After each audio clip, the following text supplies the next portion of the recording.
Nanashi! 3, 2, 1.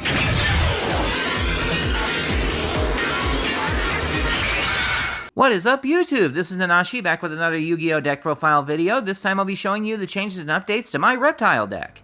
It has been a long time since I've been able to pick up and play Aliens in any capacity, mostly because they ended up becoming really slow due to both Master Rule 4 and admittedly old, slow mechanical capabilities that prevented it from being fast enough to really keep up. But there is a significant difference, so much so it can run as a going second control deck.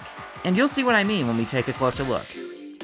Starting with the monster lineup, we have a playset of Alien Ammonite.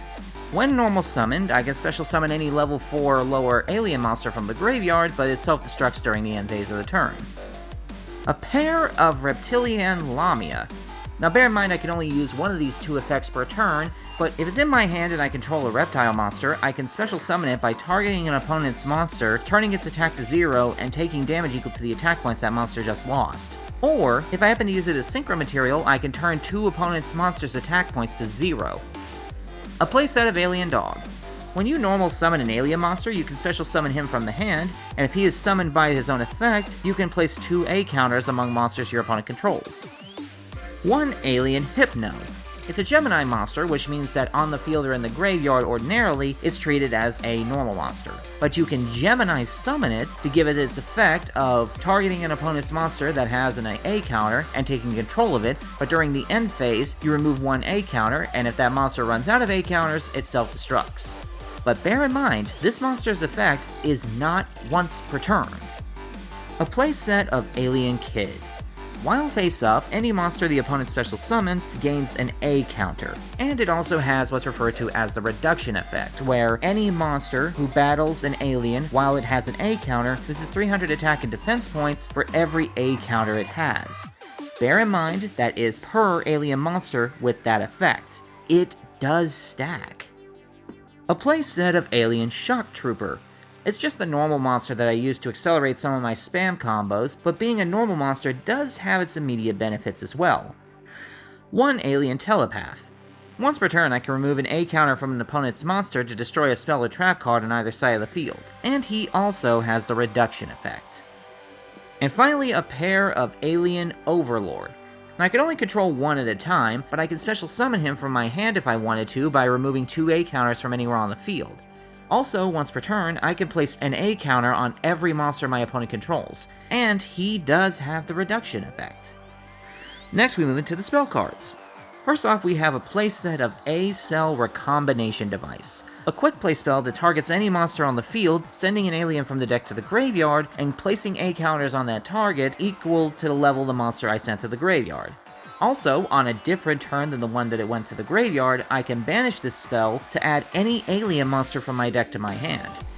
A playset of Code A Ancient Ruins.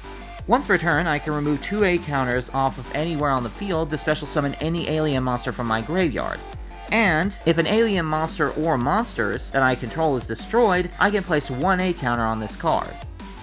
1 Mind Control. It allows me to take control of an opponent's monster, but I cannot declare an attack or tribute it. 1 Monster Reborn. A playset of Mysterious Triangle. It's a quick play spell that destroys any monster on the field with an A counter, and then if I want to, I can special summon any level 4 alien from my deck, but it self-destructs during the end phase of the turn. 1 Raigeki. A pair of Twin Twisters. And a playset of Unexpected Die, which special summons any level 4 or lower normal monster from my deck if I control no monsters. A lot of people have been telling me that I should be running Rescue Rabbit over this, but I don't feel right using Rescue Rabbit in a deck that only has 1 normal monster target. Next we move into the trap cards. I run a playset of Offering to the Snake Deity. It targets 1 reptile I control and 2 cards the opponent controls, destroying all 3. And I run a pair of Planet Pollutant Virus. I contribute an alien monster to destroy all face-up monsters without A counters my opponent controls, and until the end of my opponent's 3rd turn after I activate this card, any monster that they summon, regardless of how, gains 1 A counter. Next we move into the side deck. I have a playset each of Dark Ruler No More, Herald of the Abyss, Solemn Johnson, Solemn Strike, and Solemn Warning. And finally, we finish up with the extra deck. First off, I run one copy of Old Entity Hastor. If it's sent from the monster zone to the graveyard, I can target an opponent's monster and equip him to it. That monster has its effects negated, and it cannot attack. But if this card leaves the field after it's been equipped and is in the spell trap zone, then I'm able to take control of that opponent's monster, with its effects intact, by the way. A playset of Cosmic Fortress Golgar. It's very specific in how it can be summoned, requiring Alien Ammonite and one or more non-tuner alien monsters, but once per turn, I can select any number of face-up spell traps on the field and return them to the owner's hands, placing A counters on the field equal to the number of cards I returned, and once per turn, I can also remove 2 A counters from anywhere on the field to target and destroy any card on the field. A pair of Reptilianne Hydra. It requires a Reptilianne tuner and one or more non-tuners, making it half generic. When it's synchro summoned, I can destroy all face-up monsters with 0 attack that my opponent currently controls, and draw a card for each monster that was successfully destroyed. A pair of King of the Feral Imps, which feels so weird to hear me say, considering I was expecting this card to always be a 3 of in this deck. By detaching a material, I can add any reptile monster from my deck to my hand. One copy of the only non-reptile monster in the entire deck, Lynx Spider. It requires a normal monster to be summoned, and once per turn I can special summon a level 4 lower normal monster from my hand to my zone this card points to. A playset of Alien Shock Trooper M-Frame. As a quick effect, I can discard one monster and place A counters on face-up monsters on the field equal to the level of the monster that I discarded, and if he's destroyed and sent to the graveyard, I can special summon any number of reptile monsters with different names from my graveyard, except himself, up to the number of monsters my opponent controls that have A counters on them. And finally, a playset of Reptilianne Echidna.